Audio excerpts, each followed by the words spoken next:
coverage you can count on. KOMU8 News starts now.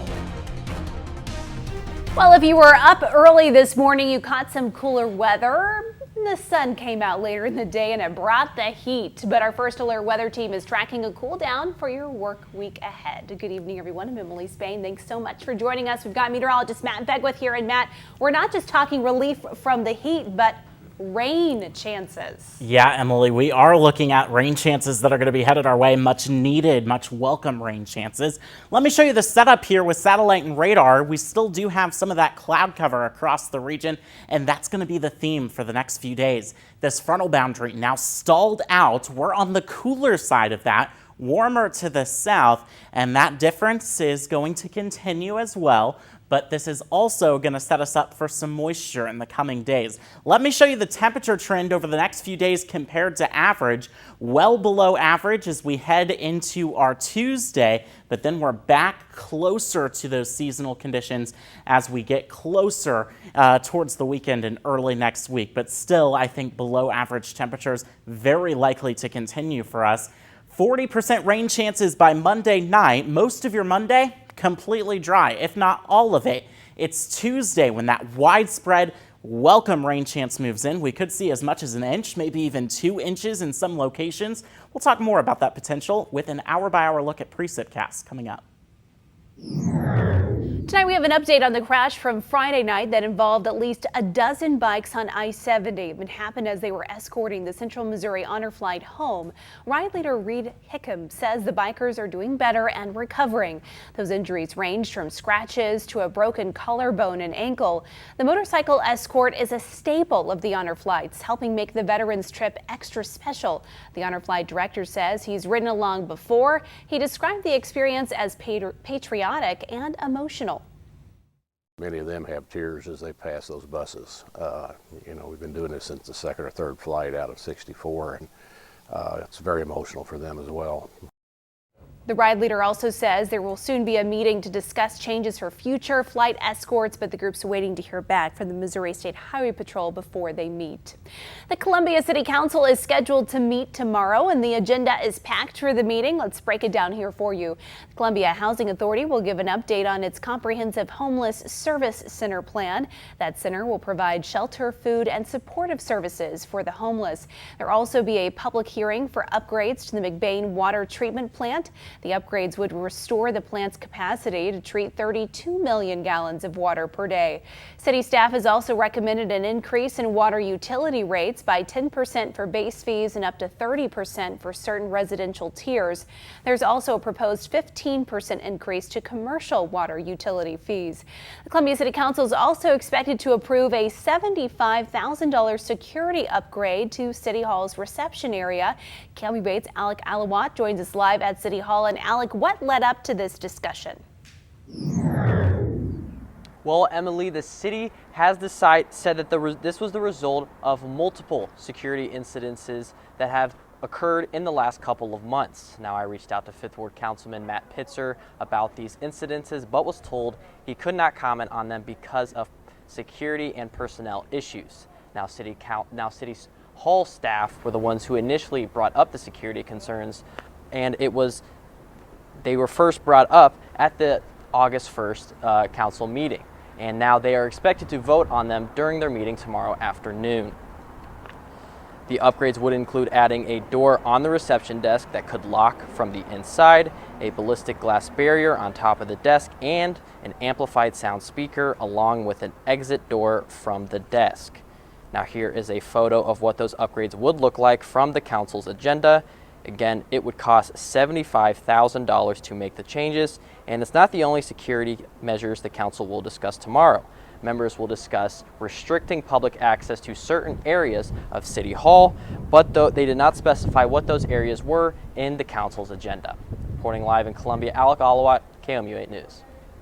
U.S. lawmakers are calling on the Justice Department to release more details on the search of former President Donald Trump's Florida residence at Mar-a-Lago. And the FBI says its agents and properties have been confronted with several threats. CNN's Cole Higgins has the latest.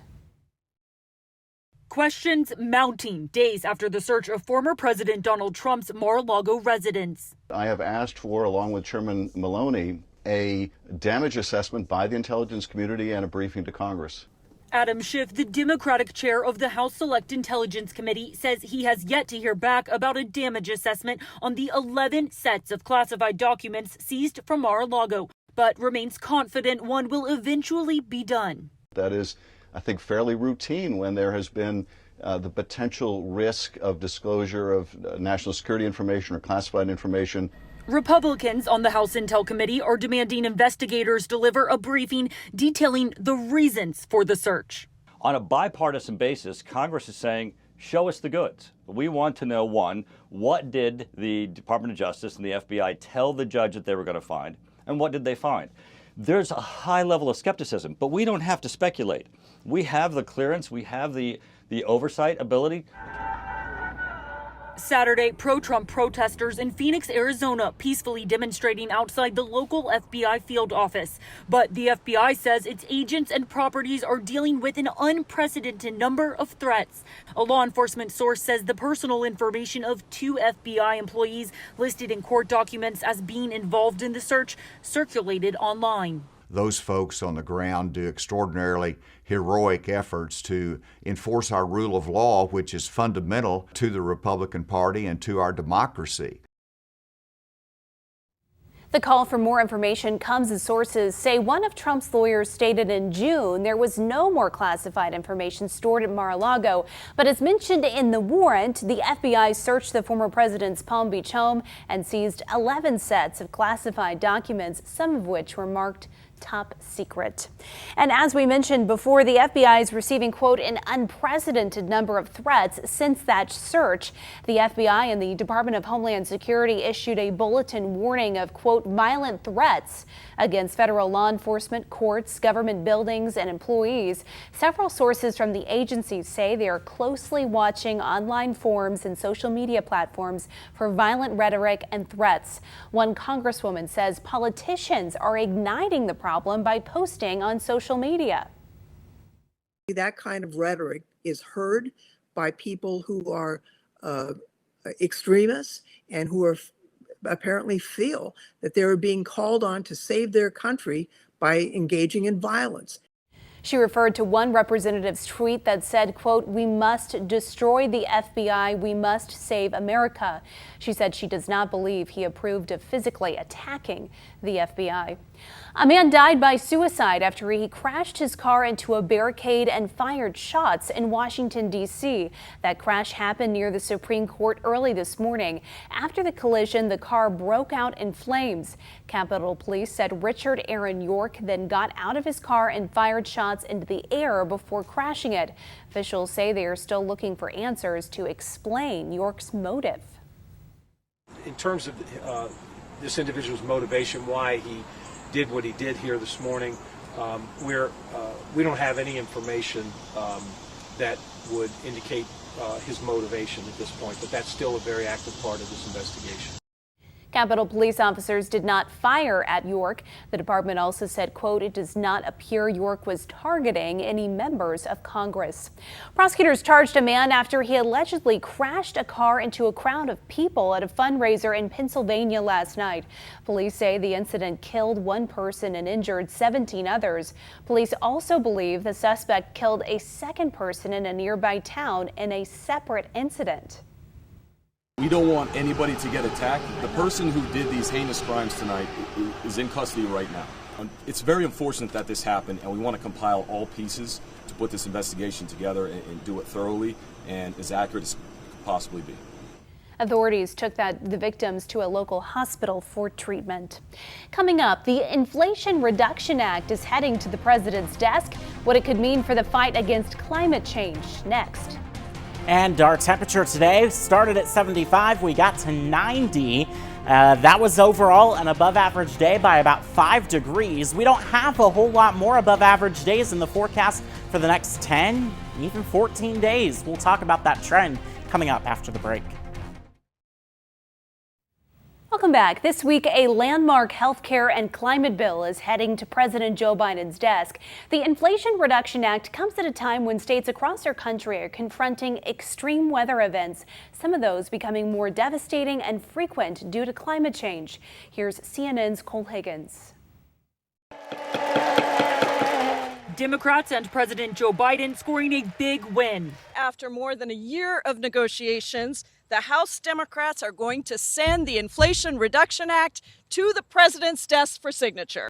The sweeping $750 billion bill targets healthcare, energy, and the climate crisis. The legislation is the largest climate investment in U.S. history, with a whopping $369 billion in spending on climate and energy policies.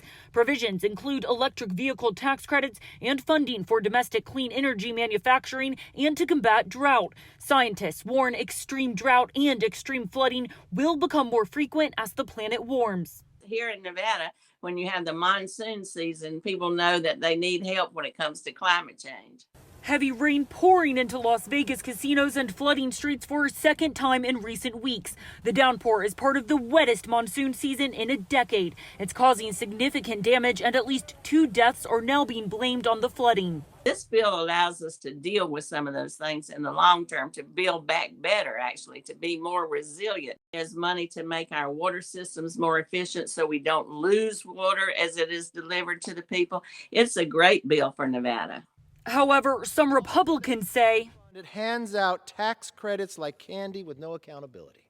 But when it comes to natural gas, which heats our homes, cooks our food, it raises taxes.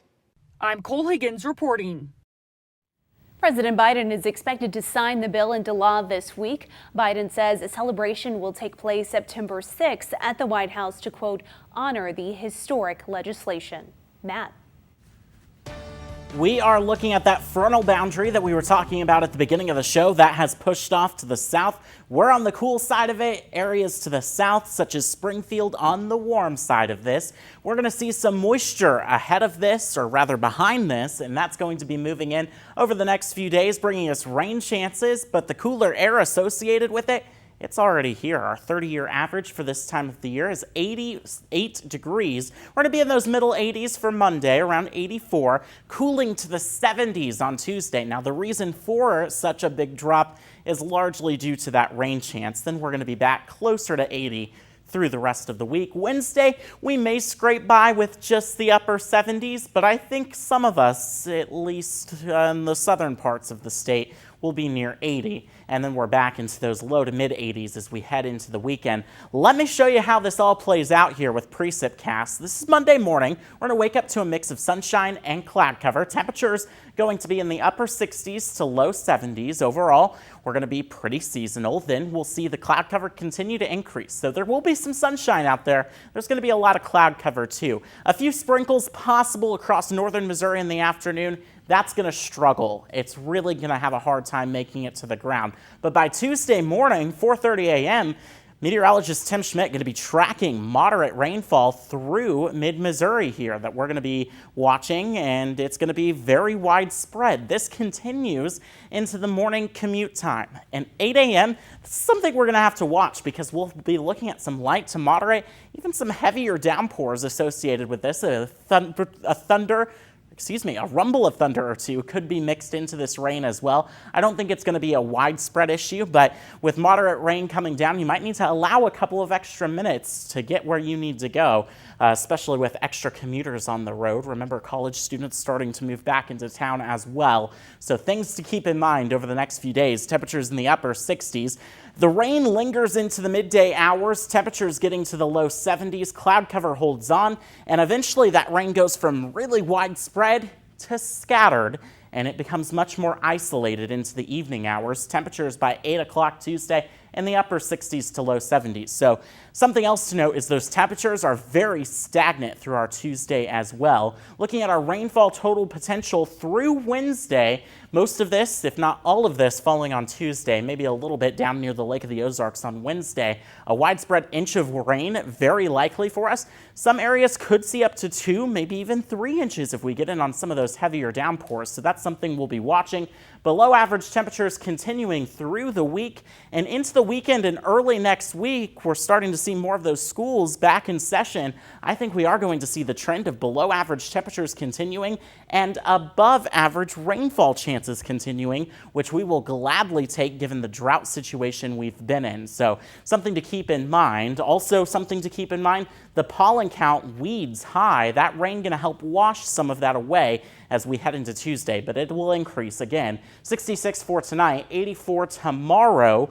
Heading into Tuesday, we're cooler thanks to the rain. That also washes away some of that pollen. Pollen levels increasing as we head towards the end of the week. Temperatures increasing too. A slight chance of rain by the weekend. Really more questions about the timing than if we get rainfall here, and I think that will also cool us off, Emily. Okay, thanks, Matt. Coming up in your international news after the break, the latest from Mexico, where cartel violence has U.S. warning Americans to shelter in place. Also tonight on Sports Extra, hear from Mizzou head football coach Eli Drinkwitz ahead of the final training camp week, as the Tigers are less than 3 weeks away from their first game day. Here's what's happening right now. A U.S. congressional delegation led by Massachusetts Democratic Senator Ed Markey has just arrived in Taipei on an unannounced 2-day visit. It's the second U.S. congressional delegation to Taiwan this month. The new 5-member delegation is visiting the self-governing island in an effort to reaffirm the United States' support for Taiwan. In other international news this evening, 8 people were injured after a Palestinian gunman opened fire on a bus near Jerusalem's Old City. Officials said the shooting happened as the bus waited in a parking lot near the Western Wall. 5 of the 8 victims were American. Israeli police said the suspected attacker turned himself in after security forces started to pursue him. The Israeli Prime Minister said the suspected attacker was operating alone and has been arrested before. Cartel violence in the city of Tijuana has continued throughout the weekend. Americans are being warned to stay away from the area. Burning cars have been a symbol of the cartel's violence across several nearby cities. The U.S. consulate warned Americans there to avoid the area and shelter in place until further notice. The mayor announced 3,000 armed police and military personnel have responded to those incidents. Matt. Your KC Dermatology SunSense number gets a lot lower by Tuesday. We'll keep you updated. And before we send you off to break, here's a look at those lottery numbers. Good luck.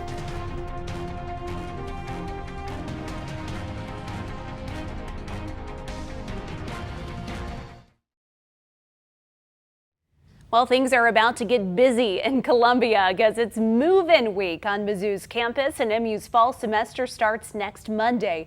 The university is warning drivers to prepare for more traffic around town, especially on these streets here. Here's a list: Hospital Drive near College Avenue near Ashland Road, and Tiger Avenue near Stadium Boulevard. On Wednesday and Thursday, these streets will be one-way from 8:15 a.m. to 7 p.m. And those students have a new way to make some cash. Mizzou is asking its students to help sell tickets to athletic events with an incentive. They can earn 20% commission on selling single game tickets. Any student can sign up to get a link to use to sell tickets. The university will consider these students independent contractors. There's no specific amount they have to sell to earn a commission, and it's the first program of its kind for colleges and athletic departments, according to MU. Coming up tonight on Sports